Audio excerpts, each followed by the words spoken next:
તો નમસ્કાર દર્શક મિત્રો, દેશ દુનિયા અને ગુજરાતના તાજા મહત્વના અને માહિતીલક્ષી સમાચારમાં આપનું સ્વાગત છે।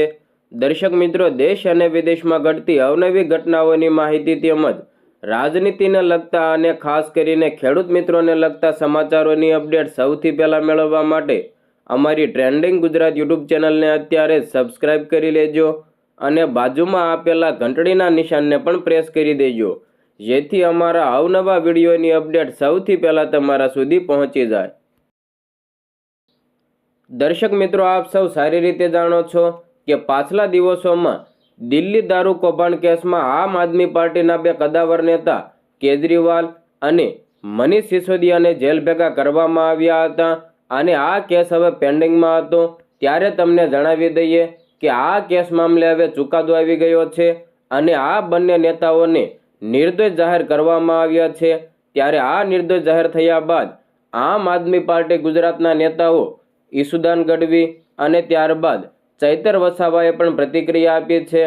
જેમાં સૌપ્રથમ ચૈતર વસાવાની પ્રતિક્રિયા વિશે નજર કરીએ તો આમ આદમી પાર્ટી ડેડિયાપાડાના ધારાસભ્ય ચૈતર વસાવાએ જણાવ્યું કે દિલ્હીમાં કોર્ટ દ્વારા પૂર્વ મુખ્યમંત્રી અરવિંદ કેજરીવાલજી અને મંત્રી મનીષ સિસોદિયાને પુરાવાના અભાવને કારણે આજે નિર્દોષ જાહેર કરવામાં આવ્યા છે। કોર્ટના આ નિર્ણયને અમે આવકારીએ છીએ। તેમણે વધુમાં એમ પણ કહ્યું કે કેન્દ્રમાં રહેલી ભારતીય જનતા પાર્ટીની સરકાર વિપક્ષના મુખ્યમંત્રી અને અન્ય આગેવાનોને દારૂની નીતિઓમાં ગોટાળો થયાનો આરોપ લગાવીને 6 મહિના સુધી જેલમાં રાખતી રહી।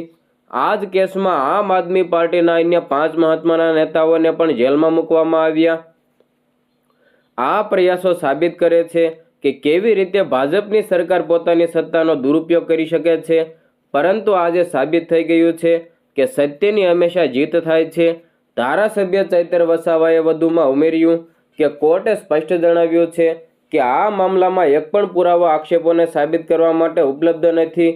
ચૈતર વસાવાએ કહ્યું કે દેશની જનતા જોઈ રહી છે કે સત્યને અસ્થિર કરવામાં આવવા છતાં પણ સત્યની જીત થાય છે।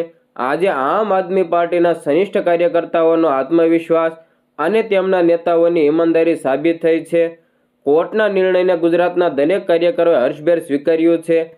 કાર્યક્રમોમાં ઉત્સાહ અને ઉમંગ જોવા મળ્યો છે। ચૈતર વસાવાએ ઉમેર્યું કે આવનારા દિવસોમાં લોકોની વચ્ચે સત્યના પ્રતીક અને ભારતીય જનતા પાર્ટી દ્વારા પ્રચાર કરાતા ગોટાળાઓને પણ ખુલ્લા પાડવામાં આવશે। અને ત્યારબાદ ઈસુદાન ગઢવીએ પણ આ મામલે પ્રતિક્રિયા આપી છે। તમને જણાવી દઈએ કે ઈસુદાન ગઢવીએ કહ્યું, અરવિંદ કેજરીવાલ અને મનીષ સિસોદિયા કટ્ટર ઈમાનદાર સાબિત થયા। કેજરીવાલજી અને સિસોદિયાથી નિર્દોષ જાહેર થયા છે। કેજરીવાલજીને 6 મહિના જેલમાં રાખવામાં આવ્યા। ખોટા આરોપો લગાવ્યા બાદ આમ આદમી પાર્ટીને તોડવાની કોશિશ કરવામાં આવી। 6 મહિના જેલમાં રહ્યા છતાં પણ કેજરીવાલજીએ ભાજપના દબાણમાં આવીને રાજીનામું ન આપ્યું। પીએમ મોદી અને અમિત શાહ ઉપર આખો દેશ ગુસ્સે છે। કેજરીવાલજીએ દિલ્હીમાં જે કામ કર્યા એની ચર્ચા આખા દેશમાં થવા લાગી। મનીષ સિસોદિયાજીએ શિક્ષણ ક્ષેત્રે ખૂબ જ સારું કામ કર્યું છે અને એમાંથી શીખવાની જગ્યાએ એમને ખોટા કેસમાં જેલમાં નાખવામાં આવ્યા।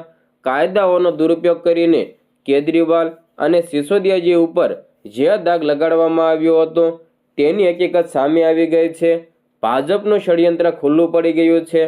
સમગ્ર ગુજરાતમાં આમ આદમી પાર્ટી ઉજવણી કરશે।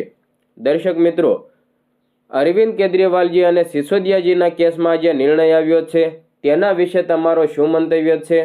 શું તમે આમ આદમી પાર્ટી અને ભાજપ સરકાર વિશે શું વિચાર કરી રહ્યા છો? તે કોમેન્ટ બોક્સમાં તમારો મંતવ્ય જરૂર જણાવજો।